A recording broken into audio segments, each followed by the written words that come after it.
Hola, queridos amigos, ¿cómo están? Buenas tardes, bienvenidos a esta cápsula jurídica de Legalité, donde vamos a analizar un asunto muy importante respecto de dos sentencias de la Corte Constitucional que han salido en materia de coactivas. Unos fallos muy interesantes, así que antes de empezar con este video, pues recuerden suscribirse a este canal de YouTube, activar esta campanita y de compartir este video. Pero todavía no lo compartan.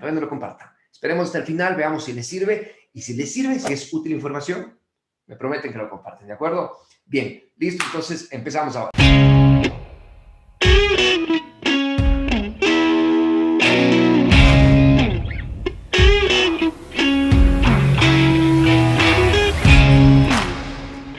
Muy bien, y me refiero a los casos 105 y 889 de la Corte Constitucional. Voy a dejar aquí en el link de la descripción las sentencias para que si ustedes quieren leerlas, las puedan acceder en su integridad. Pero yo hoy les voy a contar acerca de estos casos que me han llamado bastante la atención. Muy bien, y esto empieza porque seguramente todos tenemos un conocido, un primo, un amigo que ha estado involucrado en alguna de las coactivas. Normalmente ya saben, de las empresas que más hacen coactivas está por ahí CNT, por ejemplo, ¿no es cierto? Que se lleva todos los premios.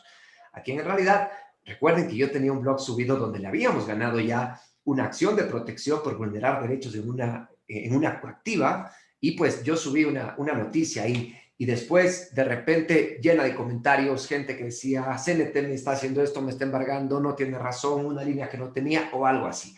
El tema es que finalmente las coactivas han llegado a la Corte Constitucional, queridos amigos, y el motivo de que la Corte Constitucional haya decidido expedir estos precedentes es exactamente por ello. Primero, porque no existía un pronunciamiento de la Corte Constitucional en esta materia.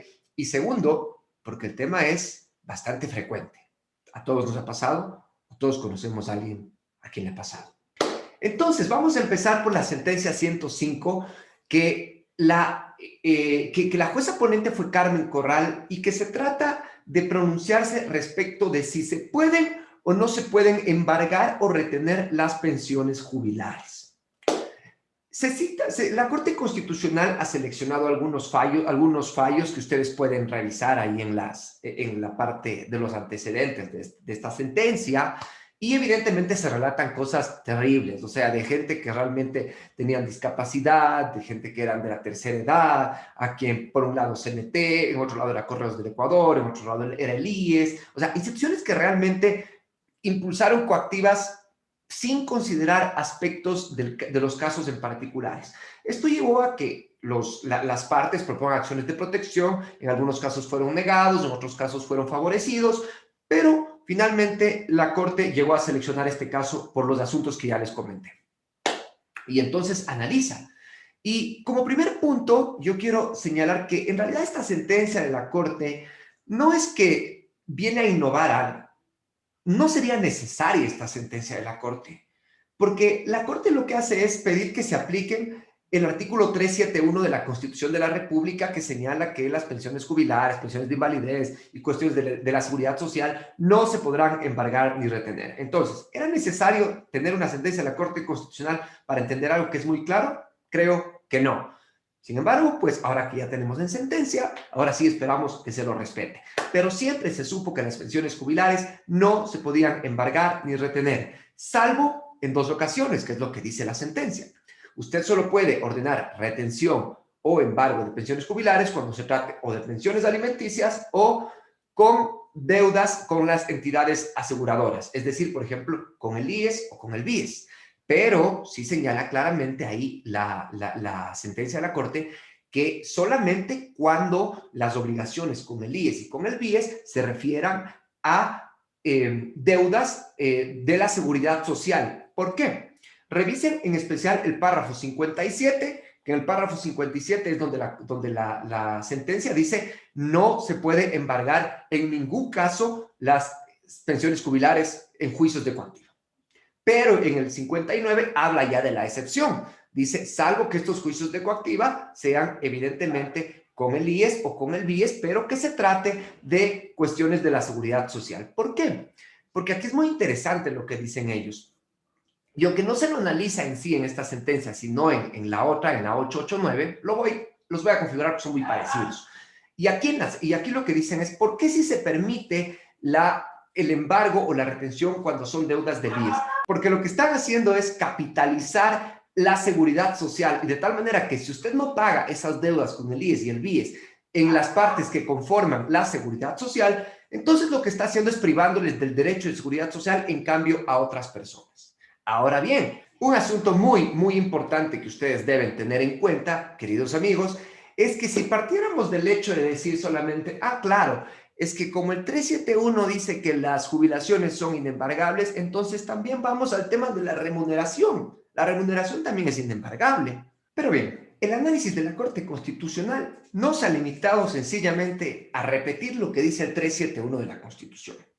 El análisis de la Corte Constitucional también engloba el asunto de ponernos a pensar el por qué estas pensiones son inembargables. Y dice, además de la razón que ya les dije, porque las personas a quienes se les otorga una pensión por vejez, por invalidez, etcétera, es porque no pueden proveerse por ellas mismos medios de subsistencia, ¿sí? Entonces, en ese sentido, pues la Corte como que encuentra un sentido a este asunto, porque claro, alguien podría decir, bueno, la remuneración también es inembargable, dice también la propia Constitución. Y algo que hay que tener en cuenta acá es de que si se analiza por si acaso, no es que van a decir, es que no estoy reteniendo la jubilación, sino que lo que estoy reteniendo es la cuenta donde está la jubilación. No. Pero la Corte ha dicho ahí que es deber de las entidades del Estado, ¿no es cierto?, atender estos requerimientos cuando la gente les diga, oiga, en la cuenta que usted me está bloqueando es donde recibo mi jubilación. Usted no puede venir a decir sencillamente, no, es que entonces yo no estoy embargando la jubilación, estoy embargando la cuenta. No. Porque claro, evidentemente usted tiene que actuar con diligencia y tiene que tratar de verificar si eso es real o no, que lo voy a tratar más adelante cuando hable del caso 889.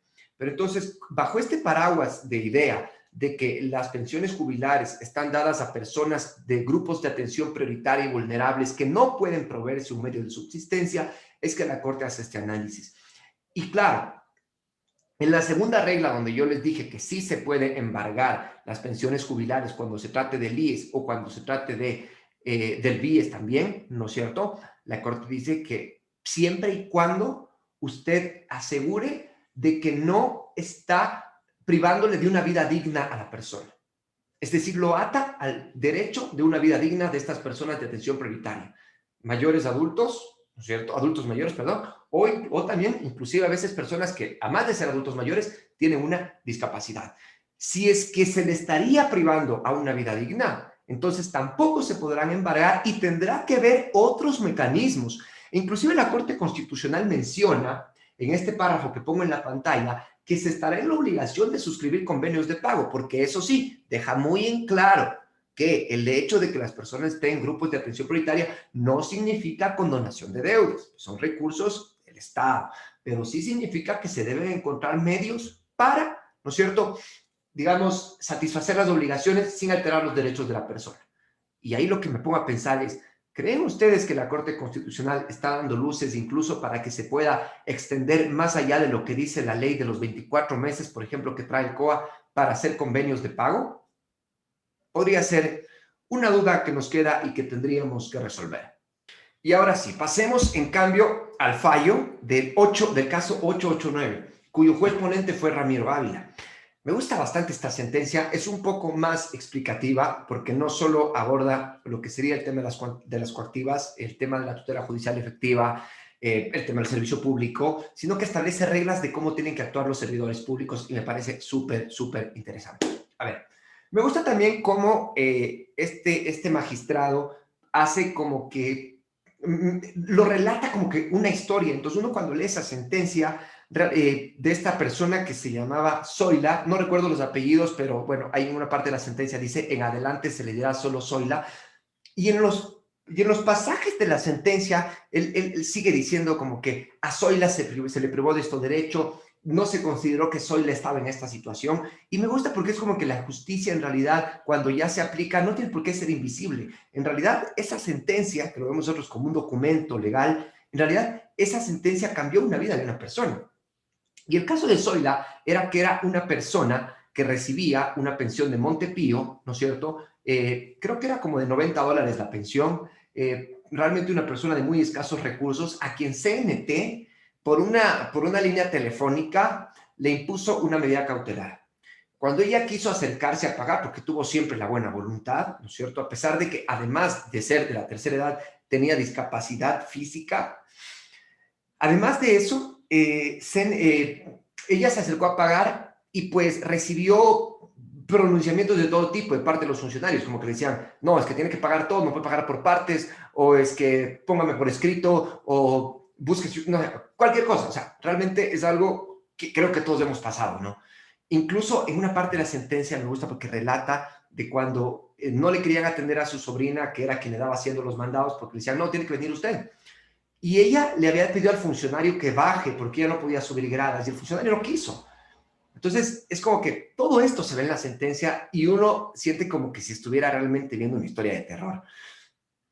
Después de eso, Zoila buscó ayuda en la Defensoría del Pueblo y la Defensoría del Pueblo presentó un escrito diciendo la situación de Zoila, pero no le hicieron caso. O sea, CNT le dijo, no, pero justifíqueme todo lo que me está diciendo.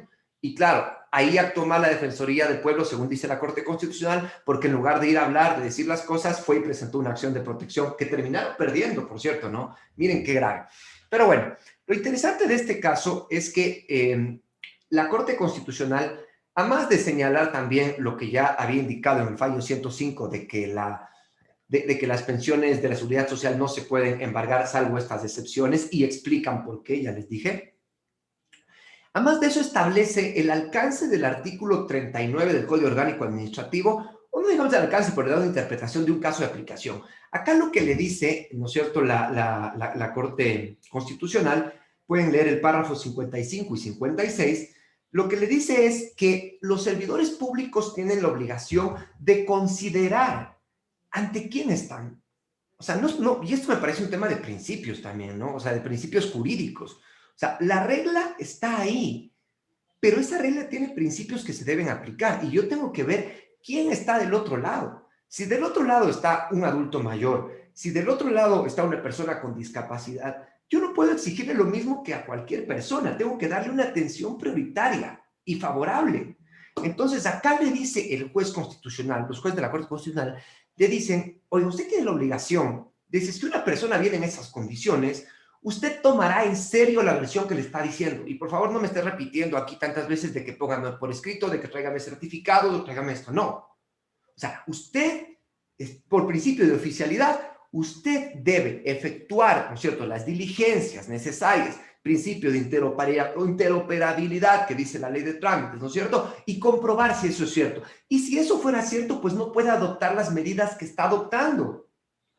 Y entre las medidas de reparación que se piden en esta sentencia, se le dice a la CNT que tiene que estructurar procesos internos, y que yo creo que esto debe ir para todas las entidades que hagan coactiva, de que le permitan identificar cuándo, claro que esto no va a ser infalible, pero por lo menos que tengan la predisposición, identificar cuándo el destinatario de esa coactiva podría estar en estos grupos de atención prioritaria, ¿no es cierto? Y por lo tanto, tendrían que darle un tratamiento diferenciado. Tendrían que no embargarle esas pensiones. O sea, antes de mandar el embargo en una cuenta y que venga el ciudadano a demostrarte que le estás embargando su pensión jubilar, tú deberías tener ya el suficiente procedimiento, ¿no es cierto? Porque además que muchas veces suelen citar las coactivas solo en la prensa, pero deberías tener suficiente procedimiento para ver si lo que vas a embargar es algo que no podrías embargar o retener. Y ahora CNT va a tener que hacer esas fases. Así que para todos, pues se nos ha aliviado mucho porque realmente el ponerle este freno a CNT en las coactivas es algo que se necesitaba. Finalmente, ya para ir concluyendo estas ideas, y que como les digo, les recomiendo que lean estas sentencias porque son muy, muy valiosas y se establecen líneas jurisprudenciales obligatorias y erga omnes. También la Corte Constitucional se pronuncia respecto de que la acción de protección es la vía adecuada para tutelar derechos de estas personas de la tercera edad que se ven frente a un procedimiento de coactiva. Evidentemente, también la Corte ha dicho, pues claro, es la vía idónea siempre y cuando se hable de un tema constitucional, como el que está sometido acá en cuestión, en estudio. Pero si es que hubiera otras cosas de legalidad, dice la Corte, primero tiene que usted decirme cuál es la vía adecuada y por qué la constitucional no es la adecuada. Que ya lo había dicho la Corte Constitucional en otros casos, pero aquí lo ratifica de manera específica. Entonces, con eso, yo creo que la Corte hace interesantes líneas. Y finalmente, para que no se me olvide, porque se me está pasando, en la sentencia 889 se analiza este tema desde el punto de vista de los servicios públicos y se habla de que si un derecho del consumidor de un servicio público es tener información veraz, información completa, información actualizada, eso significa que incluso cuando yo vaya a pedir información, ¿no es cierto?, en CNT, que muchas veces suele pasar y dicen, no, es que pida por escrito, no, es que el expediente es privado, no, es que busque un abogado, no. La información debe ser completa porque es un servicio público de telecomunicaciones, en este caso el que se está brindando, y por lo tanto también vulnera los derechos el que no le otorguen esa información. Con esto, queridos colegas, espero haber hecho un repaso de lo que fueron estos dos interesantes fallos, que he puesto aquí algunas fotografías de algunos extractos que me parecen interesantes. No obstante, siempre va a ser muy nutritivo que ustedes lean y que puedan comentar, criticar o veamos cómo compartimos estas ideas, ¿sí? Déjenme en los comentarios de este video qué les ha parecido este fallo de la Corte Constitucional.